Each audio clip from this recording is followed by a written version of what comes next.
प्रकृति केंद्रित जीवन शैली कि आज समूचे देश दुनिया में कई प्रकार का संक्रमण और आपदाओं से विश्व समुदाय जो है उसका वो शिकार हो रहा है।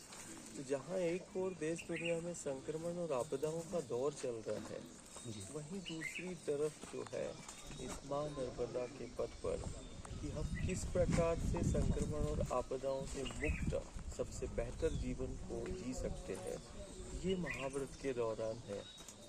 जैसे कि हम देख रहे हैं ये दुनिया का सबसे असाधारण तीर्थ क्षेत्र है।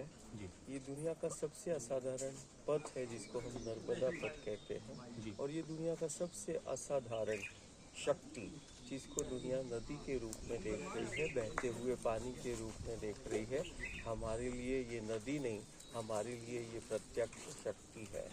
और हमारा जीवन, हमारी व्यवस्था सब इन्हीं पवित्र नदियों पर केंद्रित है, धारा पर केंद्रित है, इन पेड़ पहाड़ों पर केंद्रित है। हमारा जीवन, हमारी व्यवस्था, हमारा सब कुछ, विकास हो, मैनेजमेंट हो, डेवलपमेंट हो, सब कुछ है।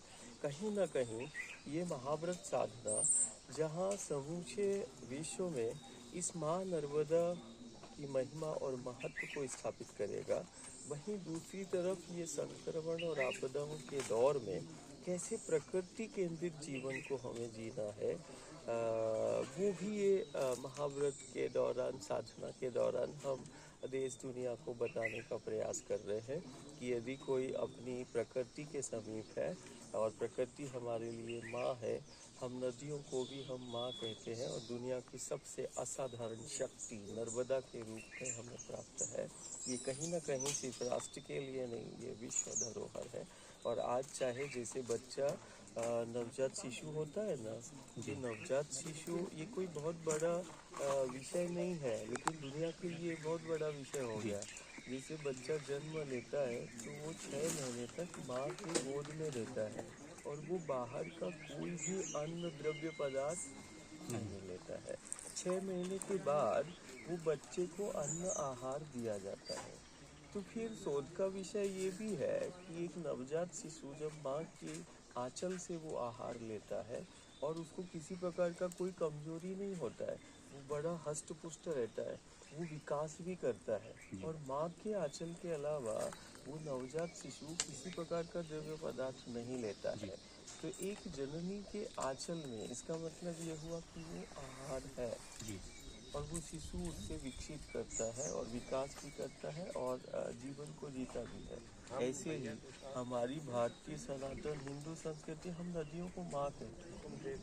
जन्म देने वाली को तो दुनिया माँ कहती है, लेकिन हम पालने वाली को भी माँ कहते हैं, हम जीवन देने वाली को भी माँ कहते हैं। देखो हमारे गांव नगर को, यही तो प्रांत को पाल रही है, जीवन दे रही है, और इस माँ के आंचल में छिपी वो जीवंत समर्थता आज दुनिया के समक्ष है कि हम 24 घंटे जो है, अब कभी कभी तो इतना तापमान है कि देखो अभी पूरा पसीने से स्नान कर लिया है दिन में, उसके बाद ये 42-43 डिग्री पर हम वायु पर चल रहे हैं। मतलब यहाँ एक तरफ जल की एक एक बूंद में छिपी वो ऊर्जा है, वैसे इस नर्मदा के पथ के एक एक पेड़ और इन पौधों में, वनस्पतियों में, इस प्रकृति में जीवंत समर्थता है कि वो हर एक क्षति की पूर्ति प्रकृति पल भर में कर देती है। देखो इतना 43-44 डिग्री तापमान है और उस पर भी हम जो है वायु पर चलते हैं, जल का बूंद भी नहीं है। गुरु जी, एक सवाल ये कि विज्ञान जो है वो हमेशा तर्क को मानता है, और उसकी जब खोज, उसको जब तक उसकी पूरी नहीं हो जाती या जब तक वो प्रमाण नहीं देख लेता, तब तक किसी भी बात को सत्य नहीं मानता। अब आप पर भी शोध हो रहा है, किस तरह से देखते हैं?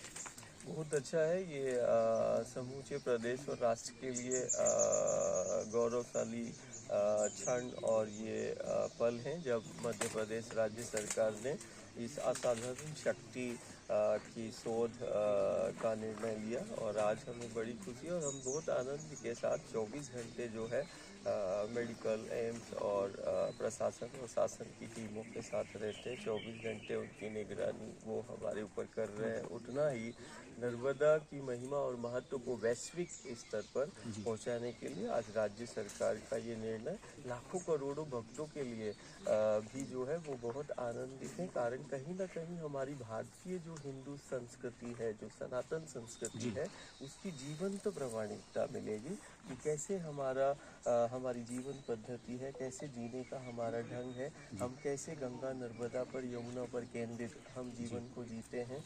हम कहीं ना कहीं ये महाव्रत, ये शोध जो है आने वाले समय में जहाँ एक तरफ महिमा और महत्व को वैश्विक स्तर पर ले जाएगा, वहीं दूसरी तरफ हमारी जो संस्कृति है सनातन, उसकी जीवंत प्रमाणिकता इस सदी में पहली बार दुनिया के समक्ष आएगी। एक बाल सुलभ सवाल है मेरा गुरुजी। एक दिन 2 दिन भी बिना अन्न जल के लोग नहीं रह पाते हैं।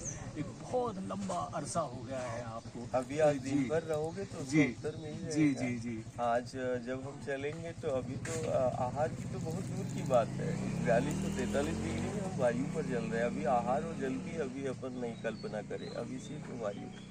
और 24 घंटे अब चलो, अभी 30 किलोमीटर जब चलोगे तो देखोगे कि ये 42-43 डिग्री में इस माँ की नर्मदांचल की ये हवा में कितना सामर्थ्य है। ये मेरी भी इच्छा है कि मैं तो सबको, दुनिया को आमंत्रित कर रहा हूँ, और मेरी इच्छा है कि आप लोग कदम से कदम मिला के चलेंगे तब सत्य को दुनिया के समक्ष है कि ये कैसे संभव है।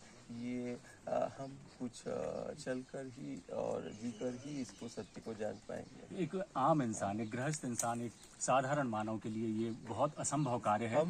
आप क्या संदेश देना चाहते हैं? आप जैसी संतुलित जीवन शैली, प्रकृति के बीच से उसका सानिध्य प्राप्त कर व्यक्ति अपने जीवन को कैसे सफल बना सकता है? साधना का यही संदेश है कि प्रकृति केंद्रित जीवन शैली हो।